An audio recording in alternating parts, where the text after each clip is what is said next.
Assalamualaikum warahmatullahi wabarakatuh. Saya Husein Ja'far Al-Hadar. Saya akan menemani kalian ngobrol-ngobrol tentang sesuatu yang bermanfaat untuk mengisi waktu kalian ngabuburit menunggu buka puasa agar kita menambah pahala puasa kita. Jadi lagi nungguin kita bahas ilmu, dan kali ini temanya adalah tentang sedekah yang bisa dilakukan oleh seorang pelajar. Pertama adalah bahwa belajar itu sendiri adalah sesuatu yang sedekah sifatnya.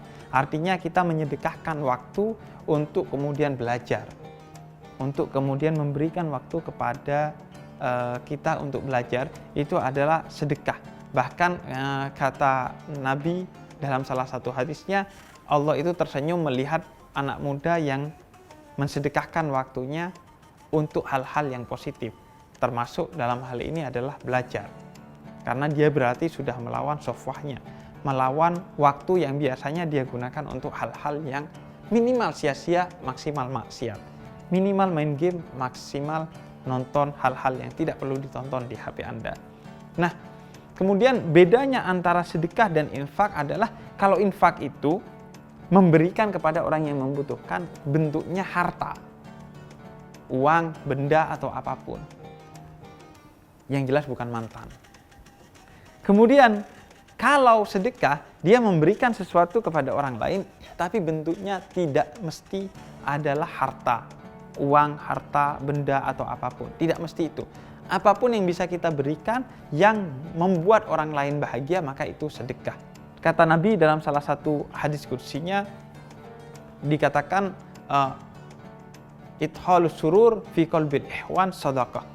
Sedekah itu adalah melakukan segala sesuatu yang membuat orang lain bahagia. Itu adalah sedekah. Karena itu kata Nabi, tabassumuka fi wajhi akhika shadaqah. Kamu sekedar tersenyum di depan orang lain, itu adalah sedekah. Atau dalam hadis lain yang diriwayatkan oleh Imam Tirmidzi, kamu memindahkan paku di tengah jalan ke tempat yang lebih presisi di tengah jalan yang lain, enggak dong. Itu bukan sedekah Anda, ya sedekah ke tukang tambal ban, enggak dong, itu kan mencelakakan. Jadi memindahkan paku dari tengah jalan ke pinggir jalan, duri dari tengah jalan ke pinggir jalan, atau kerikil tajam dari tengah jalan ke pinggir jalan, maka itu adalah sedekah. Nah, seorang pelajar sedekahnya dengan apa? Sedekah dengan ilmu. Ilmu yang bermanfaat adalah ilmu yang disedekahkan kepada orang lain. Bahkan ilmu yang disedekahkan kepada orang lain, dia sifatnya adalah sedekah jariyah. Artinya bukan hanya menolong kita ketika kita masih hidup, bukan hanya berpahala mengalir ketika kita masih hidup, tapi ketika kita sudah wafat, di antara yang abadi pahalanya, selain kita membantu pembangunan masjid, adalah ketika kita mengajarkan ilmu kepada orang lain. Selama buku yang berisi ilmu yang kita tulis itu dibaca oleh orang lain, dia berpahala meskipun kita mati. Selama murid-murid kita masih pintar, masih menggunakan ilmunya, maka kita juga mendapatkan pahalanya meskipun kita sudah wafat. Karena itu bahkan kata Nabi dalam salah satu hadisnya, iri itu boleh dalam dua keadaan. Yang pertama, iri kepada orang yang mensedekahkan hartanya. Jadi kamu pengen kaya karena ngelihat orang yang kaya bisa sedekah, atau iri kepada orang yang berilmu yang mensedekahkan ilmunya. Jadi iri kepada orang pintar karena wah, dia bisa bermanfaat bagi banyak orang lain dengan ilmunya. Karena itu sedekah yang bisa dilakukan oleh orang yang belajar adalah dengan membagikan ilmu kepada orang lain.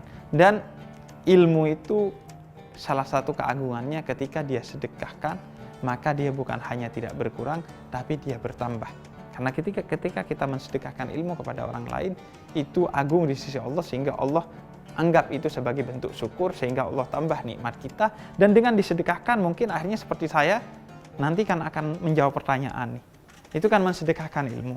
Nah, akhirnya saya dapat ilmu baru, karena mungkin pertanyaan Anda out of the box, bukan mungkin sih, selalu pertanyaan Anda out of the box, sehingga kemudian nambah juga bagi saya sebagai ilmu. Nah, karena begitu, ilmu yang disedekahkan itu bertambah bagi kita.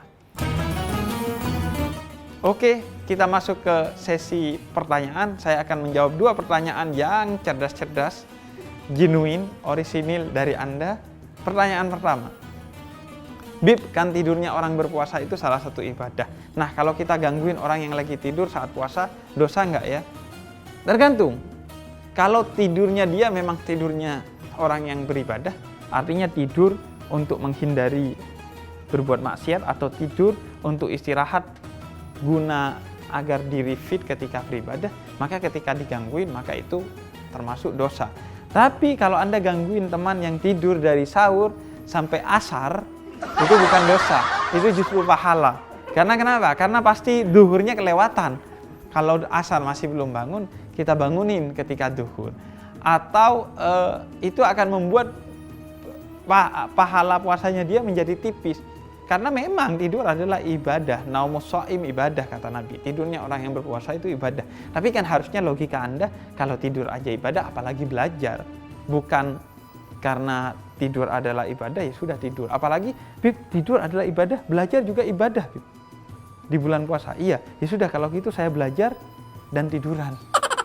Tidur di kelas, tidur ketika belajar. Nggak gitu konsepnya. Kalau tidur aja ibadah, apalagi belajar. Gitu. Oke, kita akan lanjut ke pertanyaan kedua. Kan buka puasa di setiap daerah itu beda-beda, Bib. Kalau saya ngikut jadwal bukber di Maluku, padahal tinggal di Jakarta, bisa nggak, Bib? Meskipun Anda kelahiran Maluku, bukan berarti itu adalah alasan bagi Anda untuk ikut waktu Maluku dalam berbuka. Apalagi kalau untuk urusan sahur Anda ikut waktu mana yang lebih panjang, urusan berbuka ikut waktu mana yang lebih pendek. Itu enggak sih. Apalagi tarawih nih juga sering gini. Urusan kecepatannya ikut NU karena biasanya NU cepat kalau tarawih. Urusan rokaatnya ikut Muhammadiyah karena rokaatnya Muhammadiyah biasanya sedikit. Enggak gitu. Anda menggabungkan dua hal yang enggak nyambung, yang ada error, setrum, konslet. Iya kan, kalau dua hal yang enggak nyambung disambungin itu konslet. Nah ini juga konslet. Jadi seseorang dalam berbuka itu yang harus diikuti adalah azan dari masjid terdekat yang suaranya kedengaran sampai kita, atau tempat biasanya kita sholat berjamaah. Itulah yang menjadi patokan azan kita ketika berbuka ataupun menghentikan sahur kita. Itu jawaban saya, semoga bermanfaat. Dan kalaupun tidak begitu bermanfaat, ya karena pertanyaan Anda yang tidak begitu berkualitas, maka tapi dengan begini jadi fun, jadi nggak ngerasa belajar, tapi insya Allah ada ilmu yang bermanfaat. Sampai jumpa di episode selanjutnya. Wassalamualaikum warahmatullahi wabarakatuh.